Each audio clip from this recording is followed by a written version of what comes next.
Kat Ceballos Pastor, and I attended Orange Coast College and Cypress College.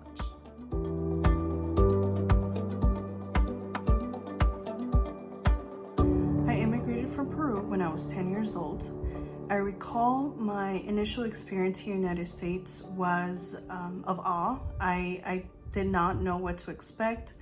I didn't know what the future held for me. I remember one of my first meals being McDonald's and being completely grossed out of the flavor. And so the culture itself was all brand new to me. The language was new. And so as a 10-year-old, I definitely faced a lot of different fears navigating living in a new country.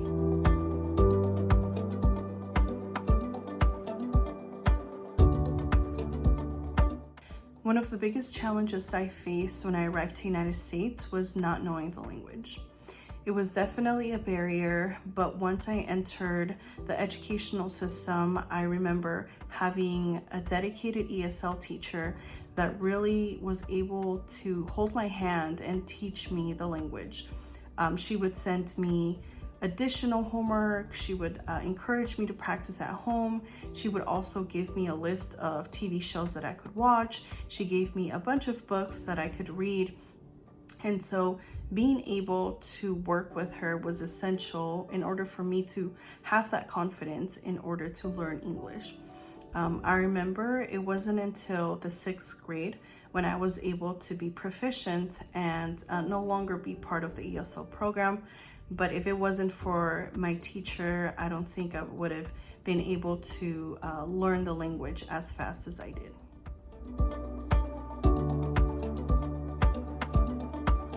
I was an avid student from middle school all the way through my senior year in high school.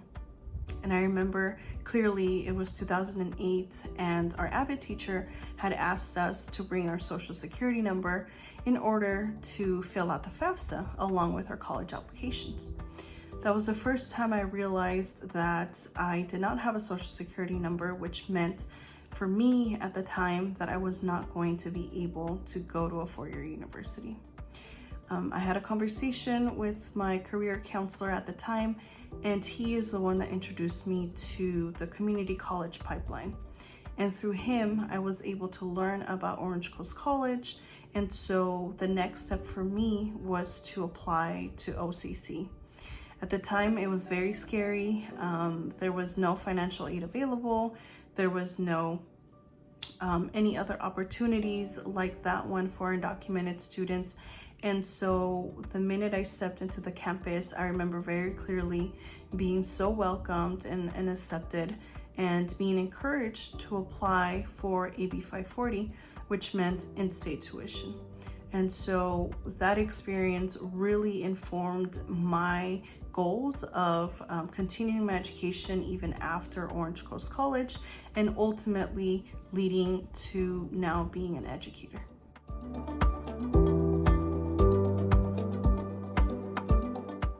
One highlight I have from my time at Orange Coast College was taking a career course. At the time, I was uncertain about my career pathway, what I wanted to do for the rest of my life. I had changed my major twice, and so one of the counselors actually introduced me to this course. In that course, I was able to learn more about myself, my skills, my interest. I took different assessments, and it really helped me hone into the major I chose, which was human services.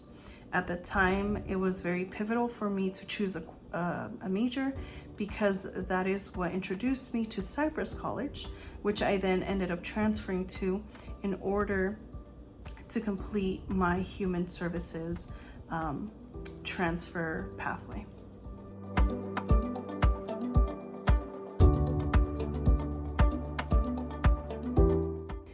My experiences as an undocumented immigrant as well as an undocumented student molded me and shaped me into the professional that I am today. Because I navigated higher education as an undocumented student, I was able to experience firsthand the barriers that our students experience.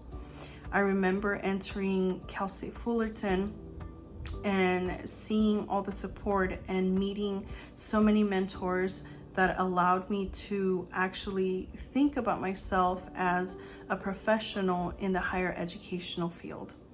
After my time at Cal State Fullerton, I attended Azusa Pacific University and earned my master's in college counseling and student development.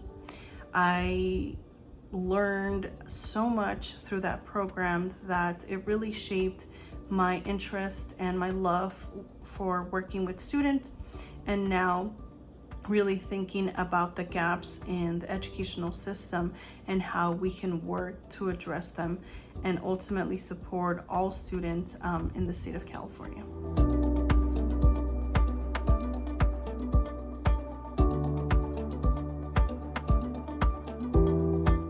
As an undocumented student navigating higher education, I remember one of the biggest barriers was not having the ability to work on campus.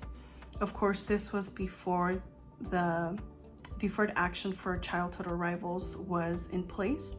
And so I would definitely encourage other students who might still be undocumented and are not eligible for deferred action for childhood arrival to seek those opportunities, to go talk to your dean, to see what other paid-based opportunities you might be eligible for.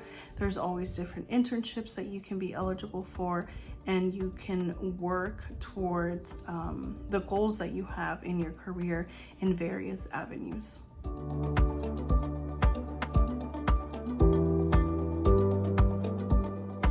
One advice I would give any women who are immigrants who are thinking about attending a community college is to be your own advocate. I remember there were so many moments when I didn't raise my hands, when I didn't make that appointment with a counselor, because I was just so afraid of speaking up. And that tends to happen very often.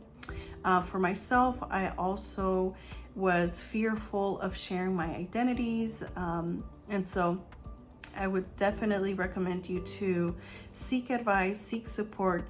There are always so many people ready and available to support you in this educational journey that you are interested in starting up.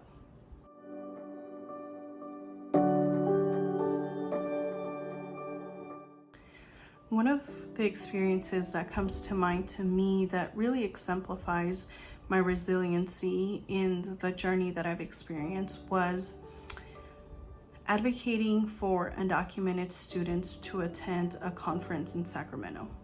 At the time, I was the Dream Center coordinator for Cal Poly San Luis Obispo, and I remember talking to various people looking for funding for these students in order to have the opportunity to travel, to build their network, and to also feel seen as an undergraduate.